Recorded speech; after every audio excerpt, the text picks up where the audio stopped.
All right, with the release of the Canon R5C, we now have an 8K camera, kind of like what the R5 was, but now with dedicated cooling and cinema camera features. So what I wanted to find out was how good actually was the 8K video coming off of that 45 megapixel sensor. Well, right here is 8K right off of that 45 megapixel sensor. You punch in 200%, probably still looks good. Now compare those last clips to this clip, which is a 4K HQ, which is downsampled from that 8K full resolution on the 45 megapixel sensor, and it still probably looks pretty good.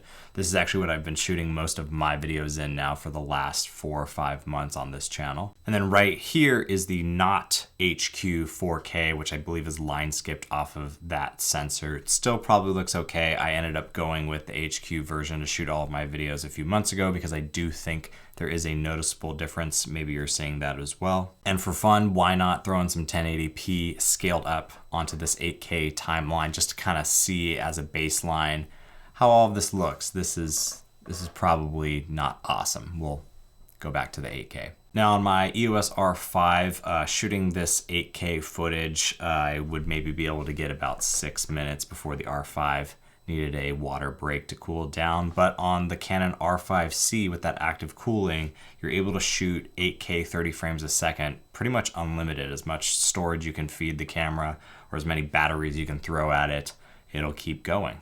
Now for the price, let's see how the R5C stacks up against some of the other competitors in this space. The R5C costs $44.99, which is a few $100s more than Sony's FX3. You also have the Blackmagic Pocket Cinema Pro 6K that comes in at about $2,500. And then on the top end, you have Red's Komodo, which comes in at about $6,000. And so I wanted to see, at least on paper, how did these cameras and image sensors stack up? Well, the Blackmagic has a 6K Super 35 sensor with 13 stops of dynamic range and 12-bit internally recorded raw color. The Sony FX3, which is about $4,000, has a 4K full-frame sensor, 15 stops of dynamic range, and can do 10-bit color internally recorded, but can also do 16-bit external. So if that's important to you, that's a huge win maybe for that camera. The R5C is $44.99, so basically $4,500. 8K full frame, 14.5 stops of dynamic range from what I've seen on different sites. I haven't seen an officially advertised Canon spec for that, but that seems to be about what it is. And 12-bit raw color coming off of this camera. Again, if you use the downsampled 4K modes, you're only going to get 10-bit color, but nice to know that you can get a little bit more out of it if you need to. And the Red Komodo comes in at about $6,000 for a 6K Super 35 sensor. That has 16 stops of dynamic range and 16-bit raw color.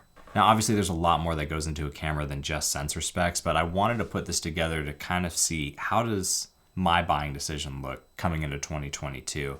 I have been looking at the Red Komodo for the last year, thinking that would be a really awesome dedicated video camera to have in my kit. If you guys saw some of the stuff I posted at the end of last year, I had a second R5 that I was doing some video with and then stills with my R5, and I really like that combo, so I think I'm going to keep the R5 no matter what for photography. But as far as video goes, I think the R5C might be what I want to go for, but I really want to pit it up against the Red Komodo to see, does that higher bit rate for color and dynamic range translate to an image that I'm going to really want, or will I maybe enjoy the full frame, a little bit easier to work with Canon files that are only going to be 12-bit coming off of this 8K sensor. And that's the other thing, 8K versus 6K, how's that all going to look on the timeline?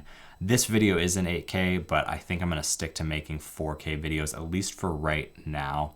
8K is still a little difficult to work with, and these files are going to be hundreds of gigs just for a few minutes for you guys. But I hope you guys liked this video. I hope it was a fun way so you could see what does this 8K look like coming off of this 45 megapixel sensor. If you're not subscribed, I would be honored if you would. And to everyone who already has, thank you so much. Be kind both in life and in the comments below, and like this video to send good vibes across the internet. And we'll do it again soon. Later.